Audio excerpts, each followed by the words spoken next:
I was a billionaire who had everything and felt nothing. My life was a game, and people were the pieces. For a bet, for a new Lamborghini, my friends dared me to marry a poor girl who worked in a small restaurant.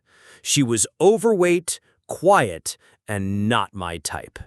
It was supposed to be a cruel joke, a 6-month game. I had no idea this woman was about to break me, humble me, and then rebuild me into a man I didn't recognize. I was a proud billionaire, rich, confident, and never known to say no to a challenge. So when my friends dared me to marry a poor, overweight girl, I agreed without thinking twice. But I never expected the bet to take an unexpected turn and change my life forever. The air in the exclusive Lagos rooftop bar was thick with the scent of expensive cologne and entitlement. It was our kingdom. Cars moved like tiny, glittering insects on the busy road below. People scurried along, their lives small and distant. From up here, the world was a map, and we were its kings. We were 3 such kings: Julian, David, and me, Adrian. We weren't just rich, we were disgustingly, unapologetically wealthy. We wore timepieces that cost more than most people's houses and drove cars that looked like spaceships. But our greatest currency wasn't money, it was power. And our favorite pastime was playing games, not with cards, but with people's hearts. Julian, the most reckless of us, slammed his glass on the table, his laughter echoing across the terrace. "Boys," he boomed, "you remember that painfully serious lawyer from the Foundation's charity board? The one who looks like she's never smiled in her life?" David chuckled. "The one who quotes scripture during budget meetings? How could we forget?" "Precisely," Julian grinned, his eyes glinting with mischief. "Adrian here dared me to get her number. And well, let's just say I did more than get her number. I won the bet, gentlemen." We all laughed, a chorus of arrogant, privileged sound. We raised our glasses of ridiculously expensive wine in a toast to our own magnificent conquests. It was in that moment, in that haze of self-satisfaction, that something across the street caught Julian's eye. It was a small, bustling restaurant, a mama put, as they're called, radiating heat and the smell of real food. Behind the food counter stood a woman. She wore a plain red apron over a simple dress. Her hair was neatly tied back in a scarf. She wasn't just plus-sized, she was fat, with round, gentle cheeks and strong, capable arms. But there was a serenity to her, a calm and peaceful aura as she served food with a kind, genuine smile. That woman was Grace. She was helping her aunt run their small family restaurant, completely unaware that from a glass cower across the street, 3 bored billionaires were watching her like predators. Julian leaned in, his voice a conspiratory whisper. "Gentlemen, look at that woman." David followed his gaze and recoiled in mock horror. "My dear Julian, that is certainly not your type."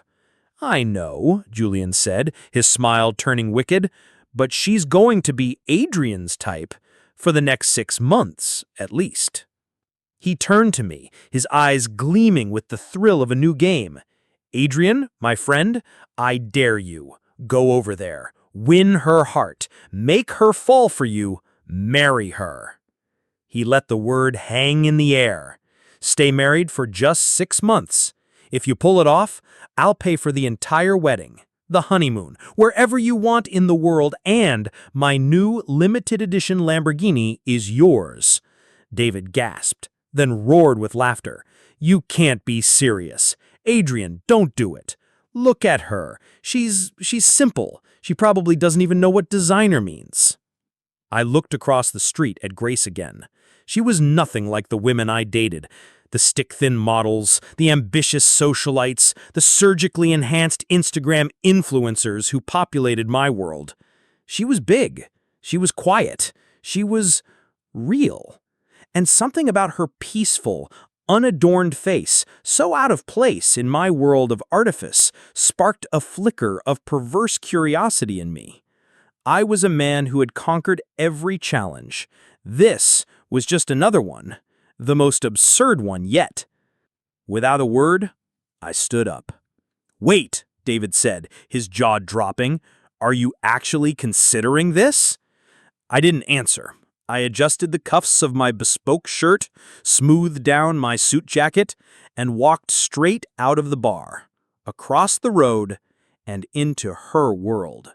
Behind me, I could feel the stunned, delighted silence of my friends. The game was afoot. The restaurant was a sensory overload. The air hummed with chatter and sizzled with the smell of fresh jollof rice and fried plantains. It was loud. It was hot. It was alive. I walked up to the counter, my expensive cologne cutting through the aroma of food, and my polished shoes making soft, out-of-place sounds on the worn floor. I put on my best smile, the 1,000-watt charm that had opened countless doors and even more bedrooms. "Good evening," I said. Grace looked up, her eyes momentarily widening in surprise at the sight of someone like me in her establishment.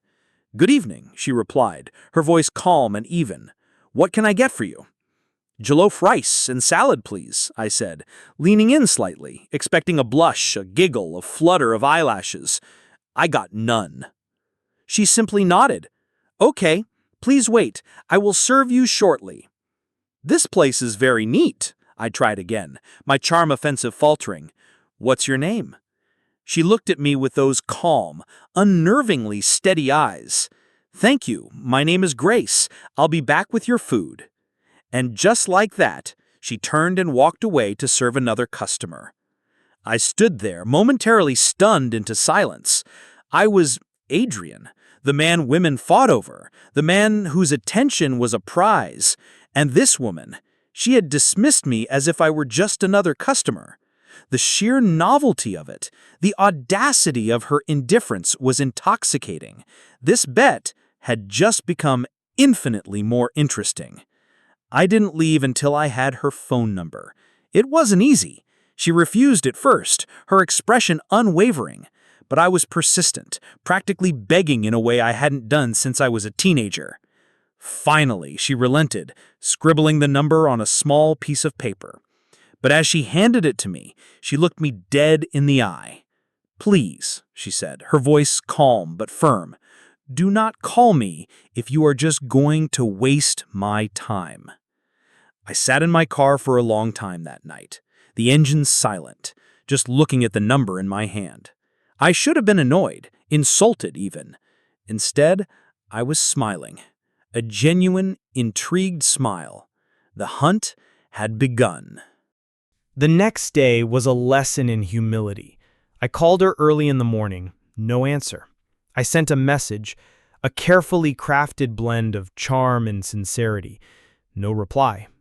I called again in the afternoon, voicemail.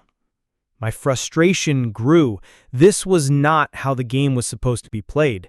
The prey was supposed to be, well, more cooperative. In the evening, I tried one last time, my pride on the line. She picked up. Her hello was calm, soft, and utterly devoid of the excitement I was used to hearing. "It's me, Adrian," I said, perhaps a little too cheerfully. "I was wondering if I could take you out this weekend. Just for lunch, nothing serious." There was a long pause on the other end of the line, a silence so profound I thought she'd hung up. "I'm very busy," she finally said. "I have work to do." "It's just lunch," I pressed, my voice bordering on pleading. "I promise I won't waste your time."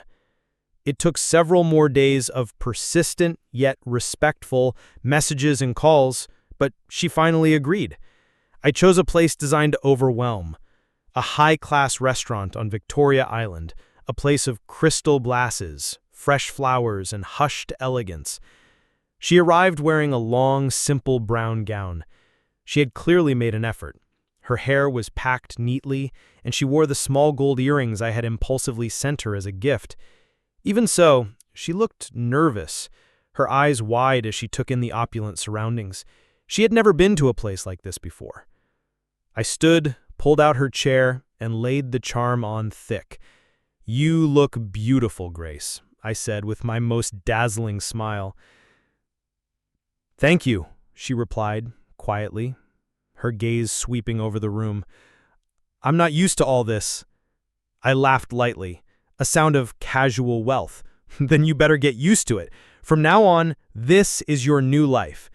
I expected her to be thrilled, to look at me with starry-eyed adoration. Instead, a small, troubled frown touched her lips. I saw a flicker of something in her eyes, not excitement, but suspicion. It was a look I would come to know well. In her heart, she was already asking the question that would eventually unravel everything. Why is he doing this? Is this real? Over the next few weeks, I launched a full-scale campaign. I showered her with gifts, expensive handbags, designer shoes, bottles of perfume she never wore. I paid for a private car to take her to and from work every day. I took her on boat rides, to movie premieres, to art galleries. She always said thank you, her manners impeccable, but she never gushed. She remained polite, observant, and unnervingly centered. She was a fortress, and I was beginning to realize that all my usual weapons, money, charm, status, were useless against her walls. The first crack in my own armor appeared one evening at another ridiculously expensive restaurant. I was in my element, holding court, when a beautiful, curvy woman in a tight red dress walked past our table. Old habits die hard. My eyes followed her. I gave a subconscious, appreciative smile. It was a meaningless, instinctual reaction, one that had gone unnoticed 1,000 times with 1,000 other women. But Grace noticed. She didn't say a word. She simply became quiet. The light in her eyes dimmed. She stopped laughing at my jokes. She picked at her food, her fork moving slowly, methodically. The warmth between us evaporated, replaced by a sudden, chilling frost. "Grace," I asked, genuinely confused by the shift, "are you okay?" "I'm fine," she said, but her voice was flat. In the car on the way home, the silence was deafening. As I pulled up to her street, she turned to me, her face calm, but her eyes filled with a profound sadness. "Adrian, I need some space. I need time to think." I was floored, shocked into silence. No woman had ever asked me for space. They clung, they demanded, they schemed for more of my time, but they never, ever pushed me away. As I watched her walk away, disappearing into the warm light of her humble home, a strange, unfamiliar emotion twisted in my gut. It was a cold, sharp, terrifying feeling. For the first time in my life, I was genuinely scared of losing someone. I met Julian and David at the bar the next day. I told them what had happened. They howled with laughter.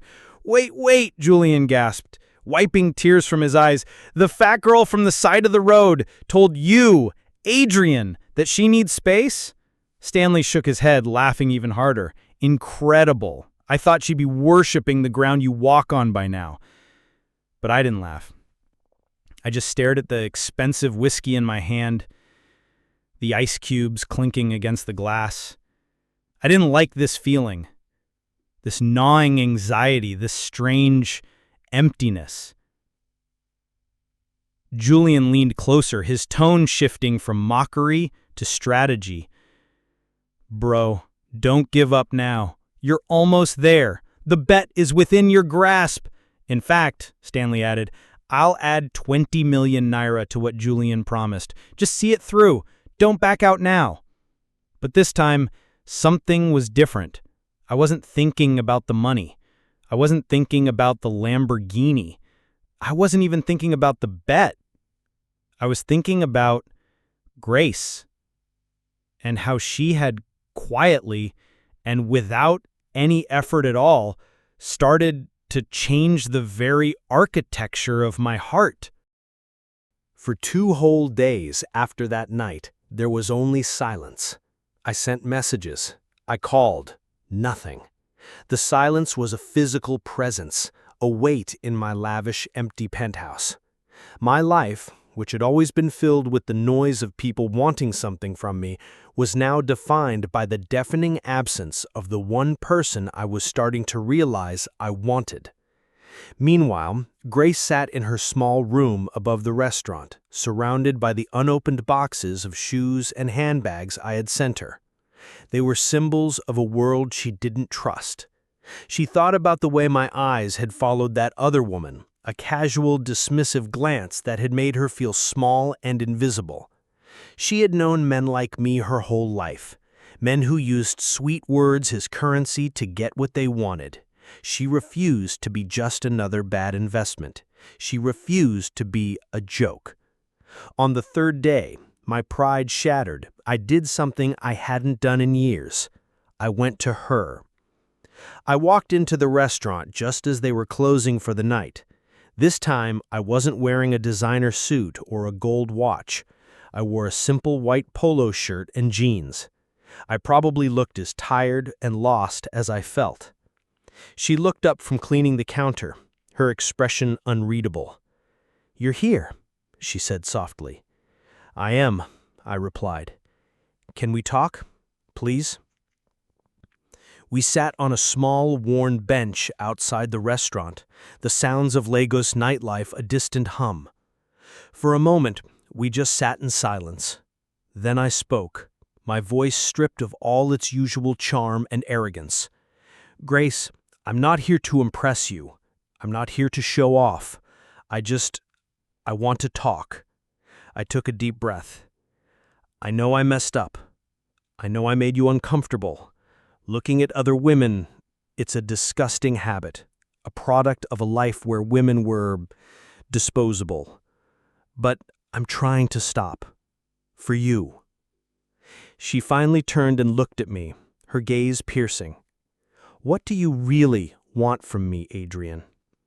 I met her eyes, and for the first time, I told the truth, or at least the truth as I understood it then. "I don't know how to say this," I said slowly, "but I want to know you, the real you. You're not like anyone I've ever met. You're different, and I like that." She looked at me for a long, searching moment. "I don't want to be a challenge for you to conquer," she said, her voice calm but strong. "I don't want to be your entertainment. I've seen men smile at me before they hurt me. If you are not serious, Adrian, please do not waste my time." Her words were a dagger to my ego, yet they were also a lifeline. She was giving me a choice: be real or be gone. "This is not a joke to me," I said, the words feeling truer than anything I had said in years. "I mean it." Later that night, as a heavy rain began to fall, Grace sat by her window, thinking about my tired face and my sincere words. She picked up her phone and typed a message that would change both our lives. "I am ready to try this with you, but let's take it slow so we can understand each other better." When my phone buzzed and I saw her words, a smile, a real, genuine, unforced smile spread across my face. I typed back instantly, "I'd like that. One day at a time. Thank you, Grace." And for the first time in a very long time, I felt a flicker of true happiness, not because I was winning a bet, but because, against all odds, I was slowly, painstakingly winning her heart. After that message, the dynamic between us shifted. The game was over. Something real had begun. We started talking, truly talking. She told me about her childhood, about losing her parents in a car accident when she was 12, about being raised by the aunt who now owned the restaurant. She spoke of learning to bake, of the quiet pride she took in her work, of the simple, hard life she had always known. And for the first time, I listened. I didn't interrupt with a story about myself. I didn't offer to solve her problems with money. I listened. And then I started opening up too. I told her about the suffocating loneliness that came with my wealth, about the transactional nature of all my relationships, about the gnawing emptiness that all the cars and parties could never fill. We were no longer a billionaire and a simple girl. We were just two people, sharing our scars. The weeks turned into months. I stopped going to the clubs with Julian and David. Instead, I found myself at the restaurant, not as a customer, but as a helper. I would clear tables, serve drinks, chat with the regulars. People were stunned. They would whisper and take discreet photos. "Is that the billionaire, Adrian? What is he doing carrying a tray?" I didn't care. Being there, in her world, felt more real than anything in my own. One afternoon, a little girl tugged on my shirt. "Are you Grace's husband?" she asked. I smiled down at her. "Not yet," I said gently. From behind the counter, I saw Grace look away, a shy, beautiful smile gracing her lips. But not everyone was happy about this transformation. My friends were watching from their ivory tower, and they were no longer laughing. They were concerned. They summoned me to a private club one evening. "Adrian, this has gone on long enough. This was a bet, a 6-month game. It's time to end it. Collect your winnings and walk away." "He's right," David added. "You're acting like you've actually fallen in love. This wasn't the plan." I sat there for a moment quietly, swirling the ice in my glass. Then I looked at them, my oldest friends, my partners in crime. "Maybe I have," I said softly. Julian laughed, but it was a harsh, humorless sound. "Don't be a fool, Adrian. She's a fat girl from a slum. She doesn't belong in our world." Something inside me snapped. I stood up slowly, my face calm but my eyes burning with a cold fire they had never seen before. "Maybe it wasn't your plan, but it's starting to feel a lot like mine." I looked at both of them, my voice dropping to a firm, final command. "And don't you ever speak about Grace like that again." Without waiting for a reply, I walked out, leaving them in stunned silence. The friendship, the very foundation of my old life, had just cracked. I got home and sat in the dark of my sprawling, empty living room. The truth was now unavoidable. I had started this as a cruel, arrogant bet.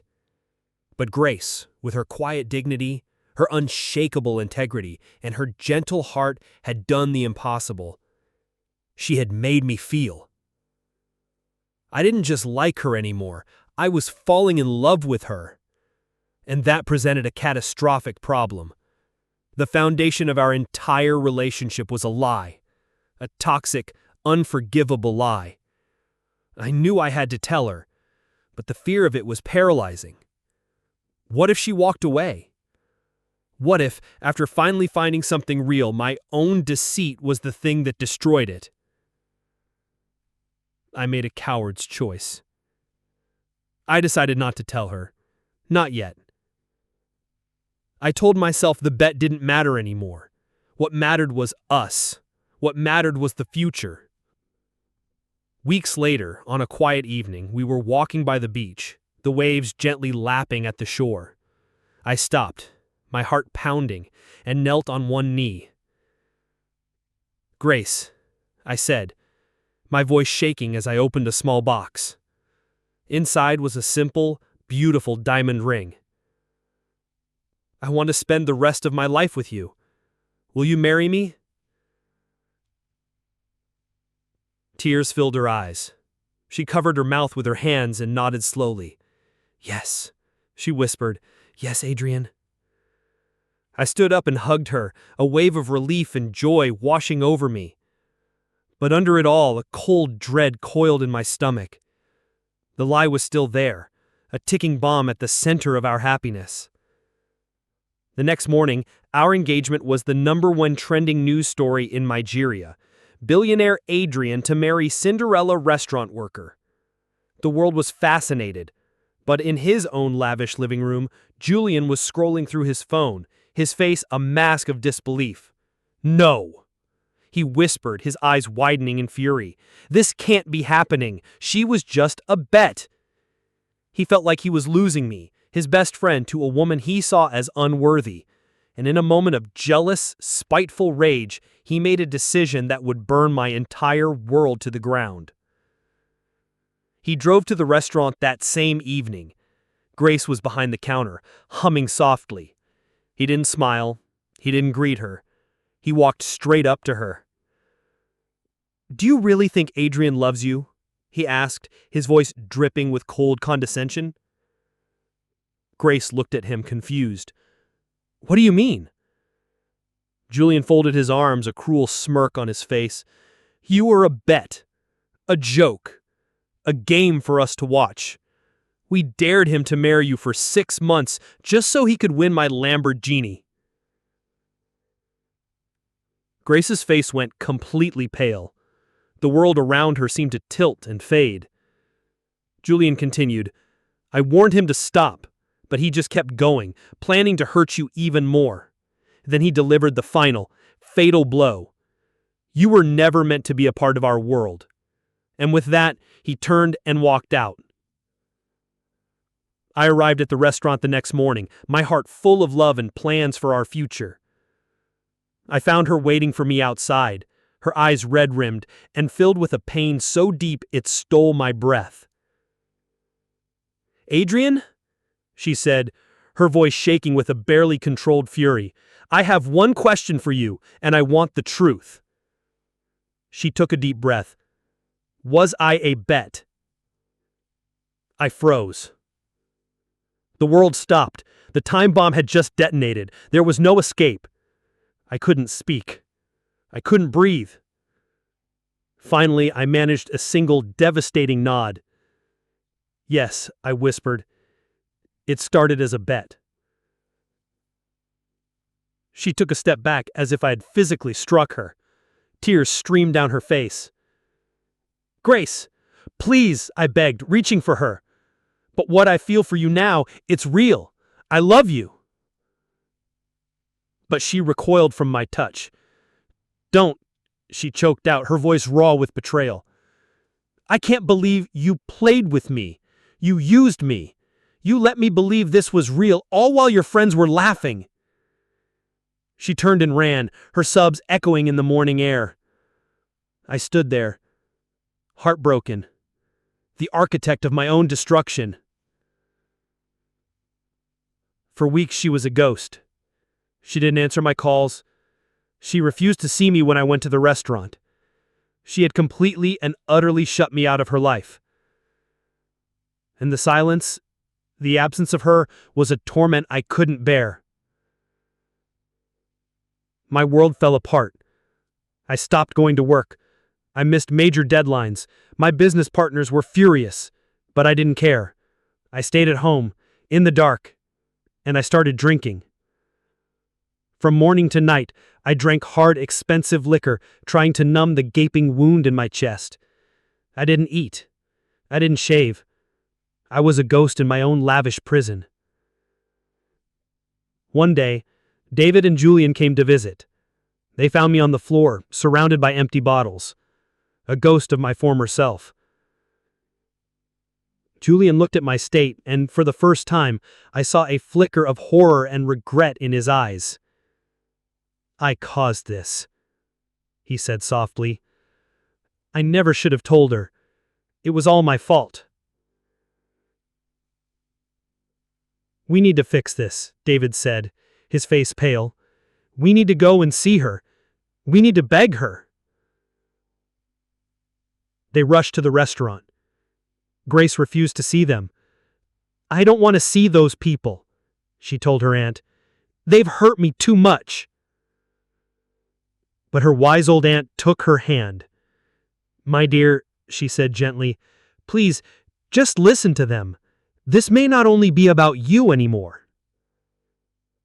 Grace reluctantly agreed. They came in, their faces full of a desperate regret. I'm so sorry, Grace, Julian said, his voice stripped of all its usual arrogance. Adrian, he's not okay. He hasn't gone to work in weeks. He drinks every day. His business is collapsing. His partners are threatening to sue. He's losing everything. We're scared we might lose him completely, David added, his voice cracking. We will not leave this spot until you agree to see him. Grace looked at them, her heart at war with itself. She didn't want to go, but she couldn't ignore the genuine fear in their eyes. She nodded. When we arrived at my house, I was sitting on the sofa, a cup of alcohol in my hand, staring blankly at the wall. My face was pale, my lips dry. I looked up and saw her standing in the doorway. "Grace?" I whispered, my voice a raw croak. I dropped the cup, the liquid spilling onto the expensive rug. I ran to her, stumbling, and wrapped my arms around her, burying my face in her shoulder, holding on to her as if she were the only solid thing in a collapsing universe. And she hugged me back, tightly. Tears rolled down her cheeks, mingling with my own. "I'm back," she whispered into my ear, "and I will never leave your side again."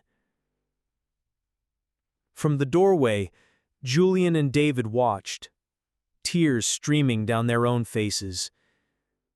At that moment, everyone in that room knew, with absolute certainty, that this was not a bet. This was not a joke. This was real, earth-shattering, world-changing love.